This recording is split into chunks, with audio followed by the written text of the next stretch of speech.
अभी आप देख रहे हैं तेलंगाना समाचार। ప్రభుత్వ ఉద్యోగాలకు ఎంపికై పథకాల అమలును ప్రత్యక్షంగా పరిశీలించడంతో మంచి పని అనుభవం వస్తుందని కలెక్టర్ అనురాగ్ జయంతి పేర్కొన్నారు. సెంట్రల్ సెక్రటరేట్కు చెందిన ఏఎస్ఓలు, అసిస్టెంట్ సెక్షన్ ఆఫీసర్ శిక్షణలో భాగంగా జిల్లాకు 27 మంది ఈ నెల 20వ తేదీన రాగా 24వ తేదీన వారి పర్యటన ముగింపు సందర్భంగా కలెక్టర్ అనురాగ్ జయంతి వారితో జిల్లా సమీకృత కార్యాలయం సముదాయంలో వీడియో కాన్ఫరెన్స్ హాల్లో శుక్రవారం సమావేశమయ్యారు. ఈ సందర్భంగా కేంద్ర రక్షణ, పట్టణ గృహ నిర్మాణ, హైవే రహదారులు, కార్మిక ఉపాధి కల్పన తదితర శాఖలకు ఎంపికైన ఏఎస్ఓలు 5 రోజుల్లో గ్రామాల్లో ఏమి పరిశీలించారో అడిగి తెలుసుకున్నారు. అనంతరం కలెక్టర్ మాట్లాడారు. కేంద్ర రాష్ట్ర ప్రభుత్వం పథకాల అమలును పరిశీలించడంతో సంపూర్ణ అవగాహన వస్తుందని వివరించారు.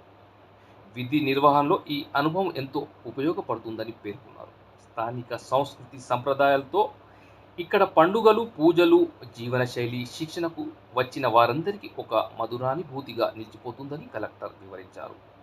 శిక్షణకు వచ్చిన వారు తంగళ్లపల్లి మండలం, రామన్నపల్లి, ముస్తాబాద్ మండలం, నామాపూర్, ఎల్లారెడ్డిపేట మండలం, బొప్పాపూర్, చందుర్తి మండలం, సనుగుల, గంభీరావుపేట మండలం, నర్మాలలో గ్రామాల్లో ఉపాధి హామీ పనులు, వైకుంఠధామాలు, ప్రైమరీ హెల్త్ సెంటర్లు, అంగన్వాడీలు, ఎగువ మానేరు, వివిధ పంట సాగుతీరును నేరుగా పరిశీలించారని జడ్పీ సీఈఓ కుమారాణి తెలిపారు. ఇక్కడ రీజనల్ ట్రైనింగ్ మేనేజర్ భిక్షపతి తదితరులు పాల్గొన్నారు.